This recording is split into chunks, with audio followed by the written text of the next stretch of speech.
Okay, so we are now recording. I am here with Fiona Agombar. I'm going to let you know a little bit about Fiona. I think that many people who are joining us here today already know Fiona very well, but if you do not know Fiona, I'm going to share a little bit about her. She's a yoga therapist and a teacher who is accredited as an advanced teacher with the British School of Yoga. She originally trained with Yoga for Health Foundation in 2001. She studied under Bill Feeney, Jill Lloyd, Sarah Ryan, TKV Desikachar, and his son, Dr. Kaustubh Desikachar, and Adishanti. I've pronounced that completely wrong, I think. And she specializes in teaching. You can say it correctly in a moment. She specializes in teaching yoga for fatigue conditions, including CFS, ME, burnout, stress, and long COVID. And she set up teacher training modules on stress and fatigue for Yoga Campus, which she ran for several years together with CPD Days for the British School of Yoga. She was one of the key speakers for Global Yoga Therapy Day in August 2020 on exhaustion, overwhelm, and burnout.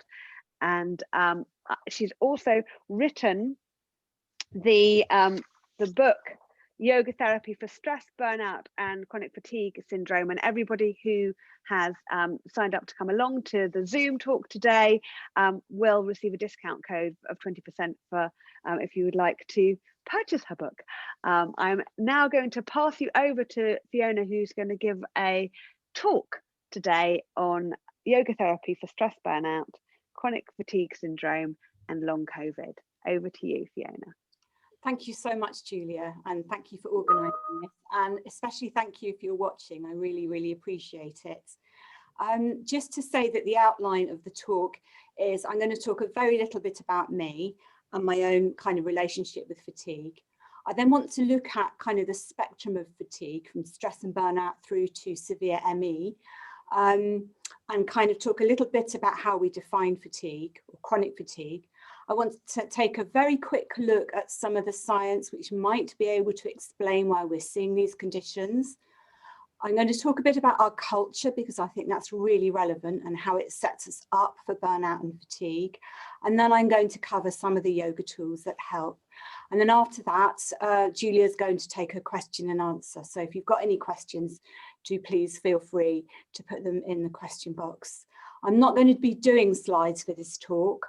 So that does mean if you are tired yourself, and I know I often get a lot of teachers who have fatigue issues, if you want to look away from the screen or lie down and just listen to my voice, that's absolutely fine too. So yeah, a little bit about me. I have a very kind of intimate relationship really with fatigue because from around 1990, I had ME or chronic fatigue syndrome for 15 years. And at one stage of this, I was extremely ill. I was hospitalized for 3 months, and I was also in a wheelchair for about 2 years.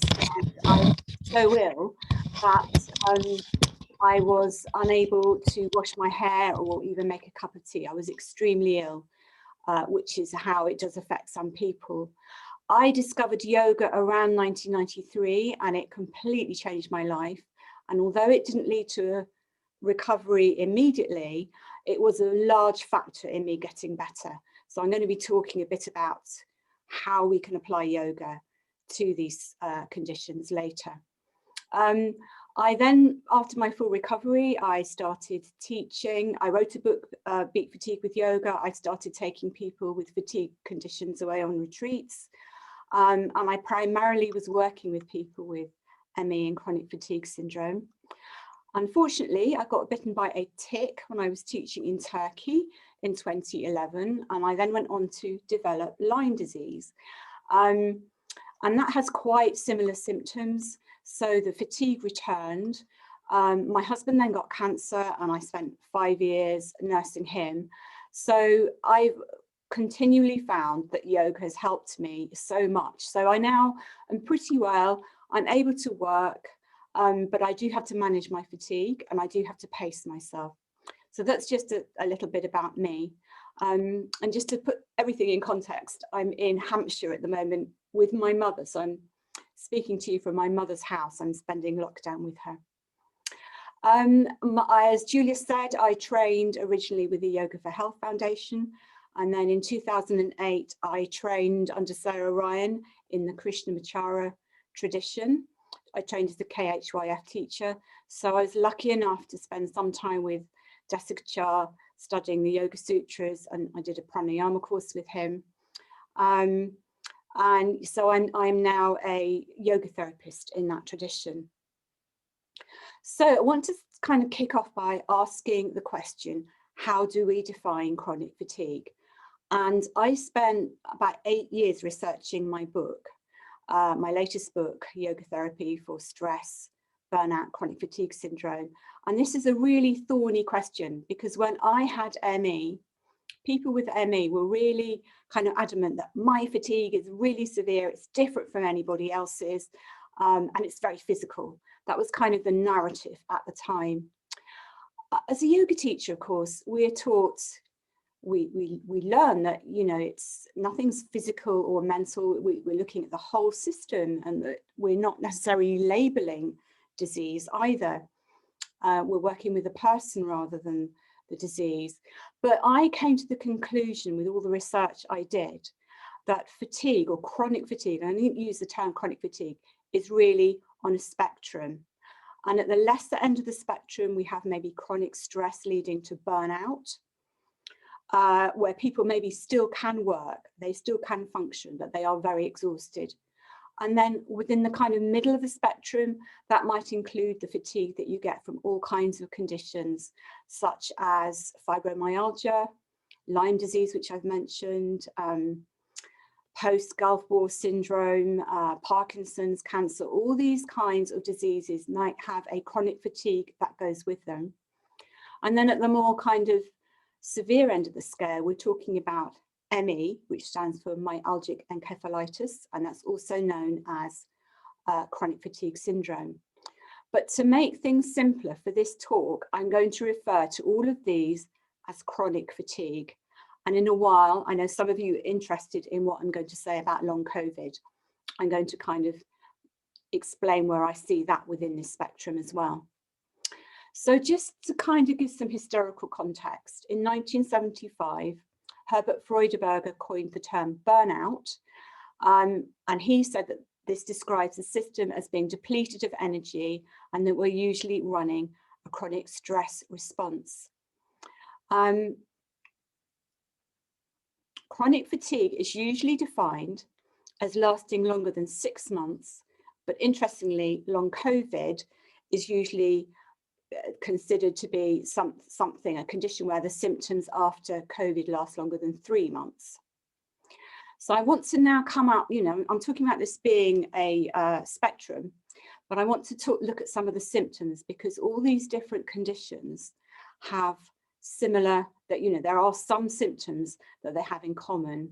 I mean, clearly with long COVID, people have severe breathing and lung problems.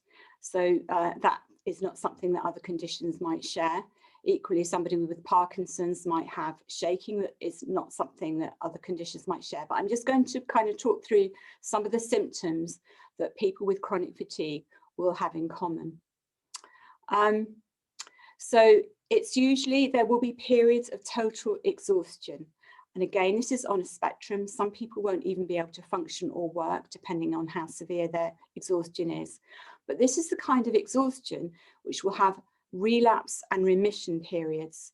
So it means that there'll be some good days and some not so good days, maybe some good weeks, and maybe some weeks that are not so good. Very important, especially for yoga teachers to understand, is that most of these conditions will include something called post-exertion fatigue. And I'm going to explain that in a minute, why that is. We now think that that is because of the mitochondria, but it's really important to understand, because if we teach too strongly, if people are being too active, they're doing too much, it will affect the recovery of the mitochondria, which I'll explain in a minute. But it means that people get tired very quickly. So if we're teaching yoga, for example, we have to be extremely careful about how we are teaching and what activity we are introducing, because people can relapse. They have these relapse and remission periods. Other symptoms may include poor sleep or even severe insomnia. And I was actually hospitalized in 1992 because of my insomnia. There may be flu-like symptoms, aches and pains, difficulty in concentrating. Some people may have secondary mental health problems such as panic attacks and depression, which is not surprising. There may be memory problems. There may be joint pains or even fibromyalgia from chronic inflammation. It's quite common for people to have irritable bowel syndrome. Quite often there's a feeling of being helpless and overwhelmed, or the whole system might be on very high alert. And this kind of describes polyvagal theory, something that I'm going to cover on the course I'm running in March. It's also in my book. I haven't really got time to go into polyvagal theory today, but if you look at polyvagal theory, it does mean that somebody might be running they have the kind of swing from sympathetic nervous system where they're quite hyped up and overwhelmed to this kind of shutdown mechanism. Additionally, brain fog, brain fatigue, general weakness, sometimes this feeling of being poisoned. You go to sleep, you wake up, so you still don't feel rested and recovered. There may be mast cell activation from histamine problems. Again, something I haven't really got time to go into here, but I'm just flagging that up. A lot of fear, because it's very frightening to have an uncertain future. And obviously, if these conditions are on the more severe end of the spectrum, it can lead to the end of relationships, the end of work. People can lose their homes through it. So it's very challenging. It can even lead to post-traumatic stress disorder just from having one of these conditions. And basically, there's an uncertainty from one day to the next because the energy is very unstable. And somebody might have some of these symptoms I've just mentioned, but not necessarily all of them. So I just mentioned the mitochondria because I think that's really important. The research I've done has flagged that up as perhaps being the most important research that's been done in recent years. So there is a doctor called Dr. Robert, I can never pronounce his name correctly, but it's Navio, Dr. Robert Navio, and he's a professor of medicine at the University of California. And he has published a paper which was published in 2016. And he basically suggests that it's how our mitochondria function that is the answer to all chronic fatigue states. And this is his thesis. So I will just explain that mitochondria are something called organelles, known as the energy spark of the cell. And they produce something called ATP, which is adenosine triphosphate. And this is the actual fuel for the cell. And it needs certain nutrients, including oxygen. Oxygen's an interesting one because, of course, that can bring in yoga and how oxygen is actually absorbed by the cell. So Dr. Navio's research has shown that as well as producing energy for the mitochondria, they're also involved in defending each cell of the body if the organism perceives that it's under threat. And the more that the mitochondria are needed to work in this defense mode, the less energy they can produce. And Navio calls this the cellular danger response, or the CDR. And if you do nothing else from this talk, do please go and look up the CDR, the cellular danger response. It's absolutely fascinating. I have written about it in my book, but there's a lot more in it there. So in conclusion, the more that the mitochondria have to defend us from something, the less energy we have, because our cells are caught in a repeating loop of incomplete recovery and re-injury, unable to fully heal. So how does the cell danger response happen? We need to kind of go further upstream then to say, well, what's making our mitochondria switch themselves off? So again, I haven't got time to go through the whole list in this talk, but I can say that the response is triggered by encounters with chemical, physical or biological threats. And the thesis is that abnormal persistence of the CDR lies at the heart of many diseases, including burnout, chronic fatigue states, which is why labeling something might not be so important. So some of these triggers that he suggests are inflammation from chronic stress, and that means emotional and physical stress. And that could even include overdoing things or exercising too much, because that can cause a stress on a body that is already depleted. Viruses and toxins, and of course we're all talking about a certain virus at the moment. Pollution, some medications, and then trauma as well, because trauma has a very complex impact on our nervous system.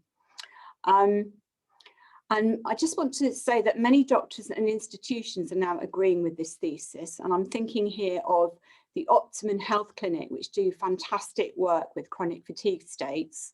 They're a private clinic in London, but they are now kind of embracing this. And I know a friend of mine, Alex Howard, who runs the clinic, is talking about this a lot. And also there's a doctor that I really admire, who is called Dr. Terry Wahls, that's W-A-H-L-S.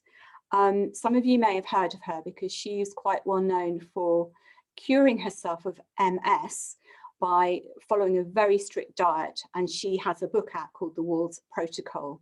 And she talks in her book a great deal about the mitochondria. There's another doctor, Dr. Sarah Myhill. She's written a book called It's Mitochondria, Not Hypochondria. So that is just to kind of give you a flavour of what it might be when we're looking at chronic fatigue states, you know, what role our mitochondria might play in getting us to be, you know, why we're so tired, why it's kind of shutting our systems down. Moving on to long COVID now. I just want to explain that I've been teaching people with long COVID since April, so nearly 10 months. So the first person came to me in April. Technically speaking, it would have been long COVID then. She'd had COVID at the beginning of March, but she was pretty ill then, and she's actually now back at work. She's still coming to my classes actually because she likes them, even though they're very low key, very much geared at people with fatigue. But she and a couple of others started writing on various blogs and on Facebook pages. And gradually, more and more people were coming to my classes that I was basically running for fatigue and ME. And I was beginning to work with, or I have worked with people with long COVID one-to-one, and also in the 2 fatigue classes I run once a week. So I just want to say that I'm not an expert in this. And I think at this stage, nobody can claim to be an expert because it's far too early. I'm certainly not wanting to jump on a long COVID bandwagon. It's just that I do have experience, many years with fatigue, and I want to help pass on what I know from teaching these kinds of conditions. And my area where I do my best to help is with breathing, which is a problem for many people with long COVID. And also, of course, some people with long COVID are having severe fatigue problems. So that's where my kind of yoga comes in. I want to say a big thank you to Barbara Dancer. She is a yoga therapist, and she put together a presentation with the British Council for Yoga Therapy, and it's available on YouTube if you want to go and see it. And incidentally, this is being recorded, so if you don't have to write everything down, you can again watch the recording if you miss things. But Barbara is seeking to coordinate information with the idea of sharing resources. She has already put a resource sheet together, which Julia will explain because that's available to you. She's done this presentation with a couple of other yoga teachers, yoga therapists who have had long COVID themselves. And I've been invited to the next meeting. So the idea is that we kind of pool our ideas and resources in order that we can be advising other yoga teachers.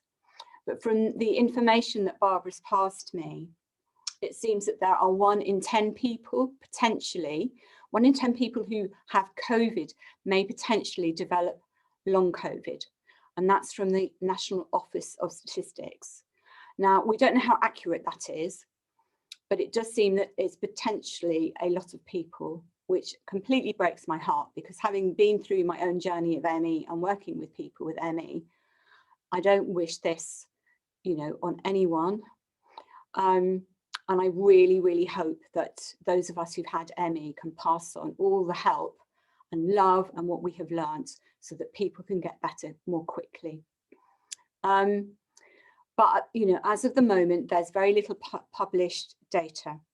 We do know it's a SARS virus, which means a severe acute respiratory syndrome. Interestingly, the military have already put up a protocol, which I'm really delighted about. And I just think if only they had done this with ME, so many of us would have got well much quicker. So the military protocol is to have 2 weeks rest, followed by mindfulness and pacing. And then this is followed by significant periods of rest, followed by lifestyle intervention, such as nutrition. And I'm, you know, really excited about this because one email I received from somebody in the NHS was suggesting that high activity should be put together with pacing and rest. To me, having been through ME and Lyme, high activity should not be there. We should be talking about full rest and convalescence at the moment. And in a minute, I'm going to say a lot more about that when I look about how our culture impacts on fatigue. Just to say that there are 60 specialist clinics for COVID around the UK, which is fantastic news because for ME, we never had that. There are a few clinics now, but we never had that kind of service. And I think everybody I know with ME is really looking at this with bated breath, hoping that they are now going to get more resources because of the resources that are being put into long COVID. You know, and I really hope that there's a cross-pollination from us learning about ME, the research that's being done into ME, and the research that will be done into long COVID. And I also sincerely hope the NHS doesn't make the mistakes that were made earlier with ME, which was we were just told either that we should pull ourselves together or that it was in our head, or to go and do graded activity, which made people very, very ill. Luckily, the NHS very recently, NICE and ICE have changed their guidelines and they've now taken out graded activity as a protocol. I was a trustee of Action for ME for about 7 years, and I was involved in a working party back in 2000. It was 1999. The working party reported to the chief medical officer. He published his report in 2002, and it was the first time ME was actually recognised as a real disease. And at that point, the protocol was graded exercise, that changed graded activity, antidepressants and CBT. And basically most of that didn't work. CBT might help people to be more accepting and to feel better, but very few people did it help. So as I say, the ME community are watching very closely with this, because we know, and there is published work on this, that people with ME do recover if there is good intervention early enough. And that means intervention that's patient-led, that means patients pacing and resting and not being pushed into too much activity. And here I think about the days when we had TB and people would be sent for a long time to clinics to convalesce. And I feel very strongly that we need to get this idea of convalescence back into our society. So I just want to talk briefly here about the culture around chronic fatigue, specifically ME, because the historical culture around ME, and I think this is very important for yoga teachers to understand and people from the NHS, but historically, we have been disbelieved, ridiculed and called names. So when I had ME back in the 1990s, one doctor wrote in the Telegraph that we were monomaniacs. Generally, the press would call us malingerers and lazy, yuppie flu, and the press and much of the medical establishment, until recently, were quite hostile and in some cases actually abusive. And we have to ask the question, well, why is that?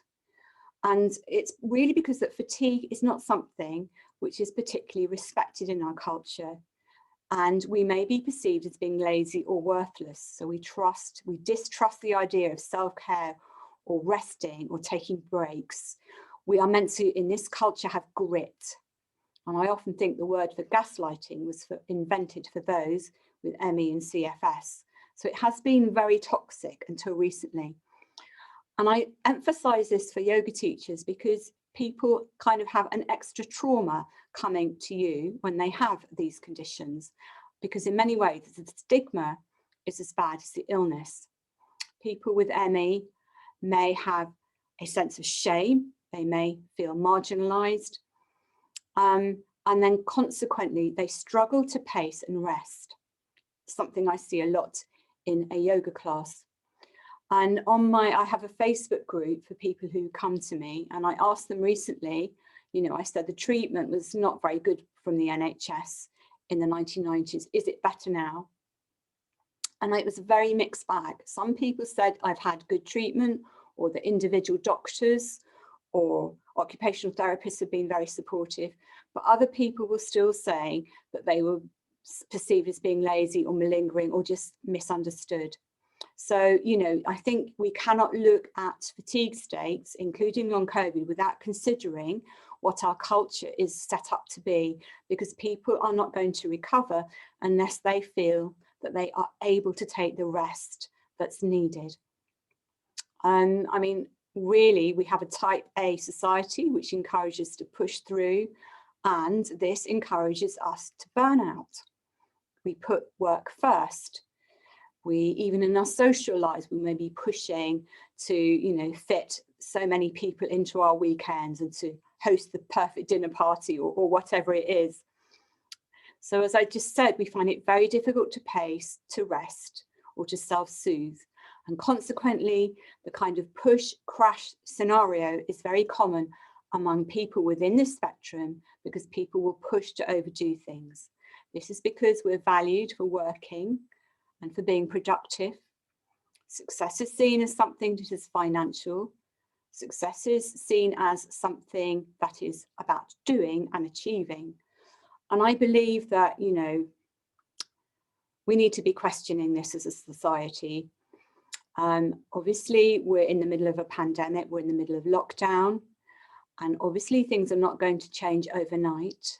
But meanwhile, we do have people who are working too much, working on low budgets, especially within the NHS, and people are burning out.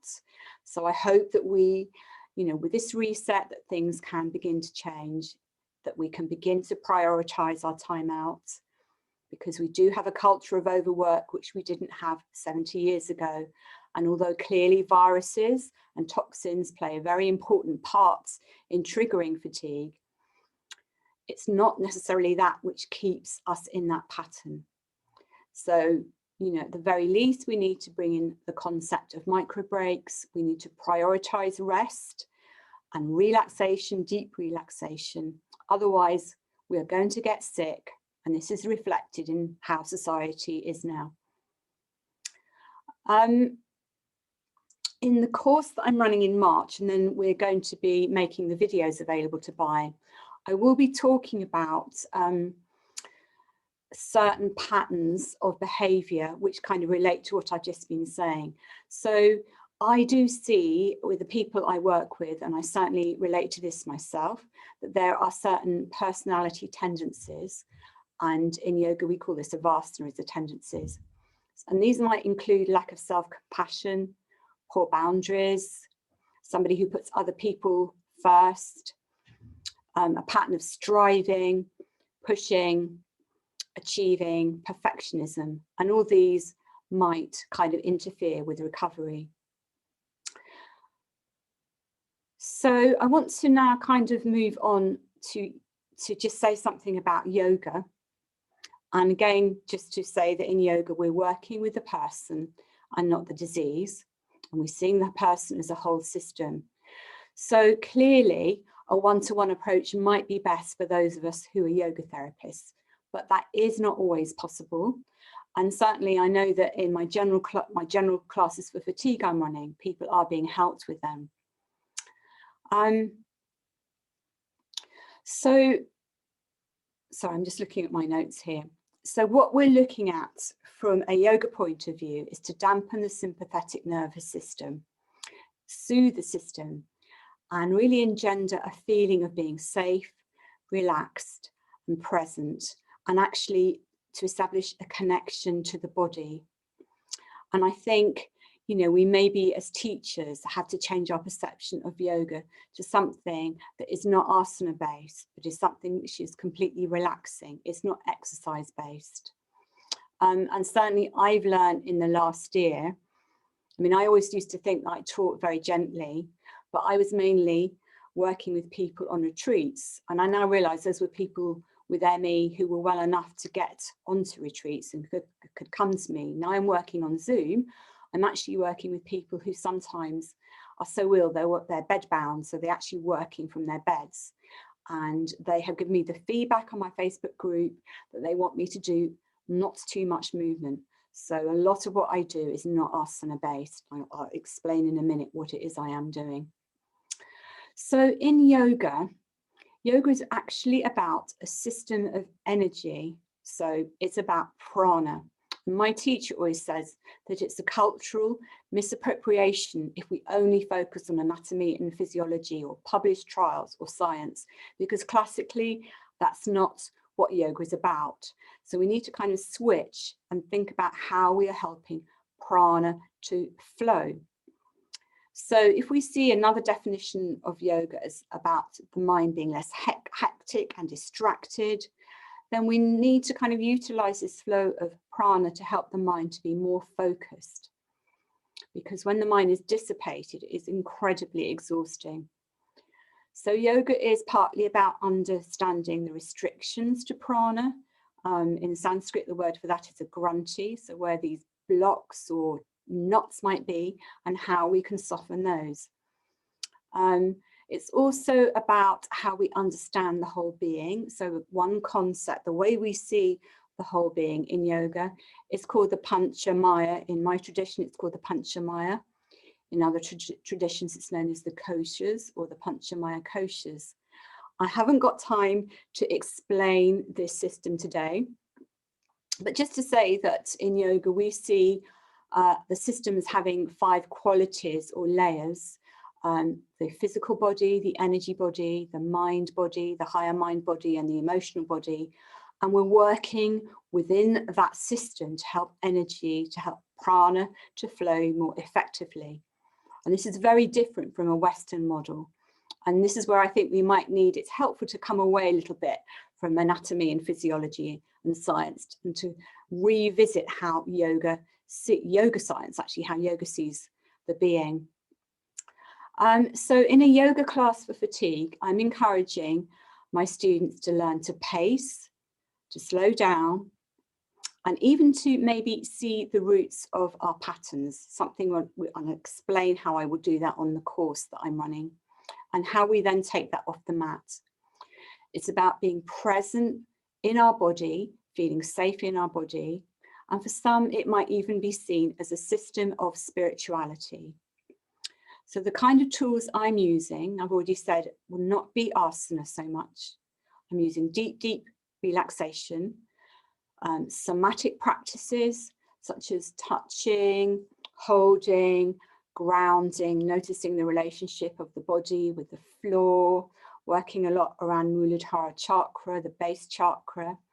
I use nyasa, which means touch, something we use a lot in the yoga tradition I come from. So that might be taking the hands to the heart, focusing the breath there, or touching or inhaling, bringing the hand to the shoulder, or touching here. And I'm finding a lot of my students live on their own and feel quite isolated, and they really appreciate bringing the sense of touch into the yoga session. Anything really that calms us down. I use breathing a lot. Pranayama, one of the definitions of pranayama is conscious breathing. I'm not using any complicated pranayama because that's really not working for people who are exhausted. But many people have got a samskara or a habit of being in a hyperventilation pattern. So I'm encouraging people to begin to slow their breathing down, to breathe through the nose, and to breathe a little lower down. Some of my students have a background of trauma, and those with trauma find it very difficult to follow the breath because this might remind them of trauma.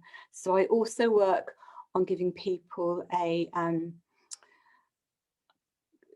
resource that they can use. So if they feel anxious, they might bring their attention back to the breath, but they might, if that doesn't work for them, it might be the softness of the hands or their connection with the floor. But, you know, gradually, I am beginning to get them, when they're able to, without feeling anxious, to slow the breath down.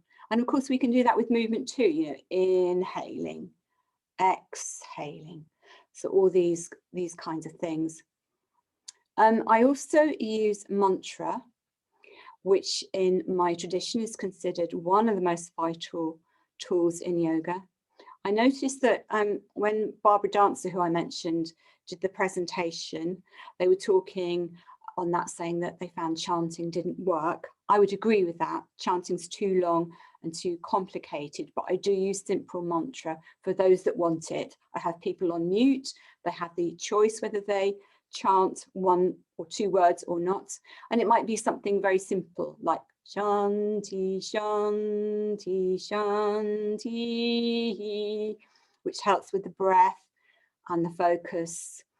And I combine it with bhavana, which means a focus. So I'm usually focusing my classes around one idea, which might in that example be something like peace. I mentioned that I'm working with prana, and I'm going to cover the 5 pranas in my course. And if you're a yoga teacher and you understand the 5 pranas, I would say that I'm working with apana, which is the breath of the energy of the out breath. It's the energy of releasing, detoxing, and letting go. And it's a very important element of energy to work with before we actually work with prana itself, which can be too stimulating. And again, more about that on the course that I'm running. Just a reminder that Shavasana is considered the most important posture in yoga, and we need it to regenerate. It teaches us not to rush, not to burn out, and to crash. And when I'm doing a course at the moment with my teacher, and he's absolutely adamant that we lie down for 10 minutes after the practice. He's really strict about that. So I'm encouraging mindfulness in the classes, and I'm encouraging, big thing is self-compassion, because most of my students don't have that. It's something I've had to work on a lot myself. And I do that by encouraging people to be curious and to observe themselves, to ask how they're feeling, and then to at least accept how they're feeling. And then from acceptance, we can maybe move to kindness. From kindness, maybe we can move to self-compassion. I think I've already talked about boundaries and the connection and relationship with the floor. And silence. Silence is a really, really important tool. So just to conclude what I'm kind of talking about this morning, I'm advocating long-term convalescence. I think you probably got me with my polemic going on about that. Because resting and pacing and relaxing are our deepest tools. People with these conditions are not lazy, they are not malingering. They are ready to be up and exercise when they're ready. So, you know, that's not a problem for them. What they do find is difficulty in resting because the outside culture is giving them a different message. Just to say that with Julia from Yoga Teachers Forum, I'm running 4 workshops, well, not workshops, sorry, they're training sessions. And I've called them an introduction because it's going to total about 6 hours. And in 6 hours, obviously, I can't cover everything. It's just like an introduction to these teachings. And those trainings sold out before today. So what we decided to do was to make the recordings available at a slightly lesser price. I'll let Julia talk about that in a minute. So those will be on sale from April, but there is an early bird price if you want to buy them now. I want to just mention that we are deliberately keeping the price down so it's available for all. And Julia, bless her, wanted me to charge a bit more. I had a bit of a tussle with her over this, and I was like, no, I want to keep the price down because I want everybody to have access to these teachings. And it's really, you know, as I say, they're an introduction to help teachers and therapists help people in these times. If you don't want to buy the trainings, then there's much more about what I've said today is in my book, which is Yoga Therapy for Stress, Burnout and Chronic Fatigue Syndrome. If you order that from the Singing Dragon website, Singing Dragon are my publisher, there's a 20% discount with Burnout 20 being the code. And finally, my website, if you Google my name, it will come up. All my classes are on there and my resources, like there's a couple of free yoga nidras and meditations on there. I'm probably going to find it difficult to answer emails in the next few weeks, but I will do my best. But hopefully we can answer some questions now. So I hope that's been helpful. So I'm now going to hand back to Julia. Thank you, Fiona. There's a couple of questions here in the chat. I think one was one that you have covered, but I'll ask it anyway. It says, does your yoga therapy principles for long COVID differ from that of therapy for CFS? And if so, in what way? Or do you approach long COVID in the same way? To be honest, I do approach them in the same way. Although I would say that with long COVID, I'm focusing more on breathing, because people that come to me with long COVID all saying at the beginning that they are having to learn to rebreathe and they are really struggling with their breath. So, you know, probably spending more time learning that breathing into the back. Like, you can't see me, I'll just move back. So, you know, breathing down here, breathing into the back, slowing the breath down. But because when people have had a history of breathing difficulties, they tend to go into a hyperventilation pattern, which of course then induces anxiety. But the kind of natural instinct then is to breathe faster and faster. So we want to somehow cut through that. So yes, I am focusing more on the breath, but the fatigue side is very similar to what I'm doing with ME. But I also come back to, in yoga therapy, we work with the person, not the disease. So although there's certain principles I bring in which are similar, it is always easier, of course, if you're working one-to-one, because then you can work with the different conditions. Does that answer the question? Yeah, I think that's nice and clear. There's lots of people who've made comments as we've gone along, kind of agreeing and talking about well-being and work-life balance. There's a specific question here saying, have you worked with mental recitation or labial? I don't actually know what that means, so I'm not sure. So possibly, yeah. And then there's right, yeah, there's people asking about accessing the content. Please do ask any other questions that you've got in the chat, and Fiona will do it, because now is your opportunity to kind of hear from Fiona in person as we're speaking. I think that there was a lot of content that was really, really useful in the talk. So that you know a little bit more about the training, the March training is completely full. We wanted to make sure that the numbers were limited so that the people who were part of it really had an opportunity to interact in the sessions. The sessions will be available in recording with all the support material from the 23rd of April, but the opportunity is available now to book onto that. So for the recordings and the support material, you can book onto that now, and until the 1st of March, that'll be £120. And also, the Yoga Teachers Forum has always had a policy of discounting for people who are facing financial hardship.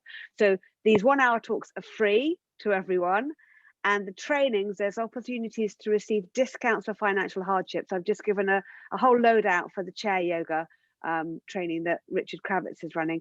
These are real discounts for people who are facing financial hardship, and we think that that's particularly important when we're looking at issues like chronic fatigue and long COVID, to ensure that is available to people who ask. So the way that you can access the discounts for financial hardship is by contacting info@yogateachersforum.org.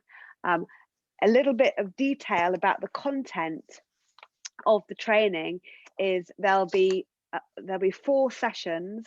The first will look at how society views fatigue, definitions of fatigue, models of stress, rational view emotional brain, and polyvagal theory. And there'll be various, and there'll be practice topics looking at things from the perspective of actual yoga practice. I just say something about that. So and I just said, haven't I, that yoga's about prana, and I certainly will be talking about that. But the first module will be a bit more sciencey, because I think for a lot of people, they just kind of want that background. But I am hoping to include a practice within that. So each of the training will be me talking, Q&A, or maybe a discussion, and then I'll give a practice so that people can then learn tools that they can then share with, if they're wanting to teach. Yeah. So someone's just asked about the April, whether the videos will be able to access sooner than late April. There's a possibility, but we've put late April in because the course is running in March, and we just want to make sure that all the content is there and clear and structured in one place for you. So that's why we've said late April, because that'll give an opportunity to make sure that the content is absolutely correct and the support material is there for you. But there's a possibility of signing up for that in April. I'm sorry, in now. You can sign up for that now to make sure that you've got access to it. And if once you've signed up, there's any possibility of getting any of the material to you before April, we will. But we don't want to promise that, because we want to make sure that the quality and content is there for you, and that the entire course is available to. And I just like to say thank you to Julia, because she's handling all. I mean, I just swan up and do the teaching. So thank you, Julia. She's doing all the difficult bits of all the tech and the marketing and everything. So thank you sincerely. You've been absolutely brilliant. Thank you very much for that. I'm just looking at the questions as we are. So the actual course, someone says if you signed up for the course that's taking place in March, that is a live course that is taking place on the dates that we have set out. That's also, if you can have another look at the Teachers Forum for the actual dates and times of that, but you'll also receive kind of material before, reminders of when the live trainings are. So don't worry about that if you're signed up for the March training. In the videos, yes, the video content will be based on the content from March. So there will be practices in the videos. Is a training the content of the book does relate to the book, but obviously is a very different way of sharing information on videos and with interactive content. The duration of the. Sorry, I was just going to say, everybody either coming live to the training in March or buying the videos in April, I would strongly recommend you buy the book, not because I'm trying to sell it, but it's just that if you're interested in this topic, as I say, 8 years of research went into that. So, and if you can't come on either, you will find a lot of extra information in that. But as Julia says, training is a different way of kind of bringing in all kinds of anecdotes and other. And also, I wrote the book. The book went to press in this August. So there's a lot that I've been learning along the last year that hasn't necessarily gone into the book. Yeah, and I've read the book. It's excellent. It's well worth reading. And a number of people who've already booked onto the training have read the book. It's a really useful source of support material to go alongside the live sessions and the video sessions. The sessions that are live are 90-minute sessions, but we make sure that we respect the confidentiality of all the people who are present in the live sessions. So the online content for the training course will be slightly different, but they will also, what happens with the online training is that there's the opportunity to download content that isn't only video content. So that will also be available to everyone who attends in March, but the content is a mix of video content and written content. And to give you a flavor of some content that can be available, everybody who signed up for the talk today, there's a couple of downloads that you can access as well, and I'll make sure that Barbara's YouTube is also available for people to access. So I hope that is useful. I'm just so yeah, the sessions that are live in March are 90-minute sessions. Okay. Someone's asked, is there anything particular about teaching this style of class on Zoom? I'm probably like most of us, that when I started on Zoom last April, I was quite terrified. I thought this will never be the same. I actually find it's better because it makes it more accessible. So the people I work with have all said that even if the pandemic were over tomorrow and lockdown were over tomorrow, they would still want to carry on Zoom, because the kind of people I work with can't necessarily get to a class. And I did mention in my talk that I have people who work from their beds. So I would say, yes, it is very different working on Zoom, and I actually think it's possibly better. Just for the demographics that I'm working with anyway. Yeah, someone's just said that it says that the training is full online. If you scroll down the course kind of timetable to April, you'll see the online version is available to book now. So the live course, it says that it's waiting list only, but the online training, and I did put in the chat, if you scroll up the chat, I can put it in again, but I can't talk at the same time as putting it in. That if you look for it's yogateachersforum.org/chronic fatigue -online is the online training that is not the live training. So that is available to book now, and it's discounted until the 1st of March. Let me just see if anyone's got, I've got lots of thank yous. Someone says, right. If the March training is an introduction, are there any plans for further training? We're talking about this, aren't we? I'm hoping to move to Spain, where I have a house and where I have residency, but it's been very difficult because of lockdown. So I'm not kind of making any firm plans for the rest of the year, because I want to get back to Spain, but I don't know if I'll be able to. So I'm not committing anything, but Julia and I have tentatively said we might do something more in the autumn. Yeah, thank you. With regard to discount codes for the book, details about the training course, if you signed up for this talk, and you have if you're here, you will receive a mailing from info@yogateachersforum.org. So if you put that into your contacts, that's really helpful. It won't go to your junk. In that, there'll be a click through to register for this talk. When you register for the talk, and it'll be free to register for the talk, and what it'll enable you to, in one place, you'll be able to access this talk.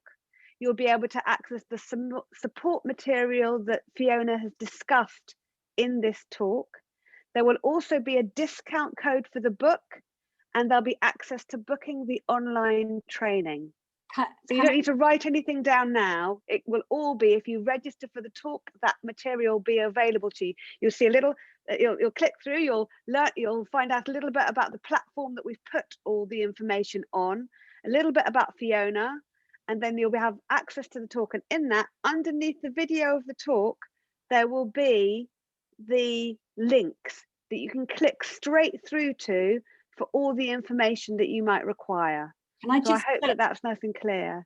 Can I just say that within that resource material, the Barbara Dancer, who I mentioned, has shared this fantastic resource sheet, which she's updating, but she's given me the latest one, and it's full of information on, or full of links for long COVID. So that is included there. So if you do as Julia suggests and go and click on that, this resource sheet is available on that too, because I did pass that to you, didn't I, for everybody? Yes, I've got, yeah, I think there are two other. If you can't find what Julia's talking about, contact her via Yoga Teachers Forum, and she will send you the details. Yeah, and because there's so many people who are interested, it was just the easiest way to send the information out would be in the secure platform and through the Teachers Forum. So that's why we've done it in that way, to make it as easy as possible. Gosh, apparently the book's out of stock with the publishers already. Oh my goodness. I didn't know that. Well, I would suggest trying other platforms. Try or order it on back order. Yeah, I'm sure that Singing Dragon will get their act together, and yeah, I shall be talking to them to get them. It is a oh, there you go, it's on Amazon. People can get it on Amazon. Okay. So that's good. Some people don't like Amazon. It is a bit cheaper on Amazon too, but I know a lot of people that object to Amazon. I think it's also on, is it Blackwell's? There are other bookshops online that stock it. Yeah, so there you go. Okay, we're getting lots of people who yeah, you can try used books. There's lots of places where you might be able to access it. We're coming to the last. I've just seen, she said the book is amazing. Camilla, thank you so much. Thank you. It's a book from my heart. There's lots of people saying the book's brilliant and that this is really helpful, and really lovely comments from everyone. Yeah.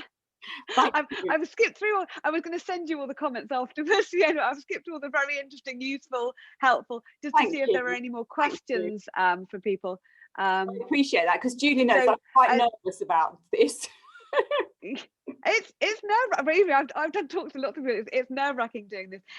So the Barbara Dance information is in this chat. What I'm going to do is I'm going to take the link that someone very helpfully put in this chat, and I'm going to put it together with the other ones that I've got, which is, so the way to access everything easily will be register for Yoga Teachers Forum. If you go onto yogateachersforum.org, the website, a little thing clicks up and it says sign up for the mailing list.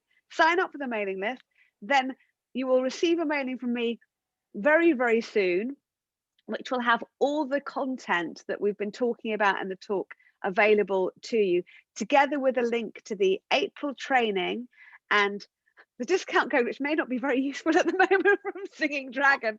Well, I'm sure they'll get our act together. Yeah, I'm sure they will. And you know, I've read the book myself. It is really, really helpful and useful.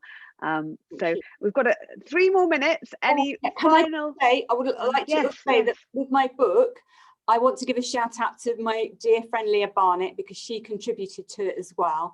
And I mean, she's here on the cover, contributions by Leah Barnett. I just would like to acknowledge her, because she was a huge, at the time I was writing the book, my husband Alan was dying of cancer. I said I spent 8 years researching it, but the last 5 years he was very ill, and she came in at the end to help me, because I couldn't have finished it without her. So I'd just like to say thank you to her. Yeah. So absolutely. And so one person just said, I think we missed it, will the recording be available? The recording of this talk will be available in all the ways that I've just said. So if you go into yogateachersforum.org, sign up to the mailing list, you will receive this talk that we've just given now and the support material that we've been talking about, and you'll get details for the training. And some people have been asking about the training. So if you've signed up for the training in March, that is live in real time with Fiona. If you sign up for the April, it's the recordings that you will get access to, along with the support material.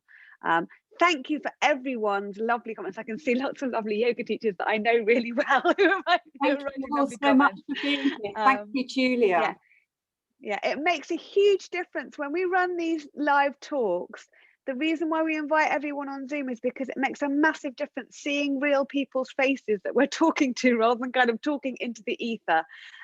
We really appreciate all the comments that you've made in the chat, and I apologize if there's anyone that I have missed out anything that you've said. I really, really appreciate all your comments in the chat, and that you've taken the time out of your day to be with us.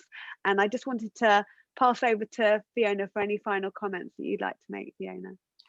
Just to say thank you all so much for being here. It's all about helping people. I'm 65 now, so I just want to be of service and to share any knowledge that I've gained from, unfortunately, having had fatigue myself, but also the lovely people I work with. You know, if I can help others by sharing that, then that's what it's about. That's what yoga's about. So thank you so much for being here. And thank you, Fiona. You're very welcome. I'm going to unlive us from the live stream. And I just say thank you also to my teacher, Sarah Ryan. Right, that's gone onto the recording, so Sarah will get a big up there as well.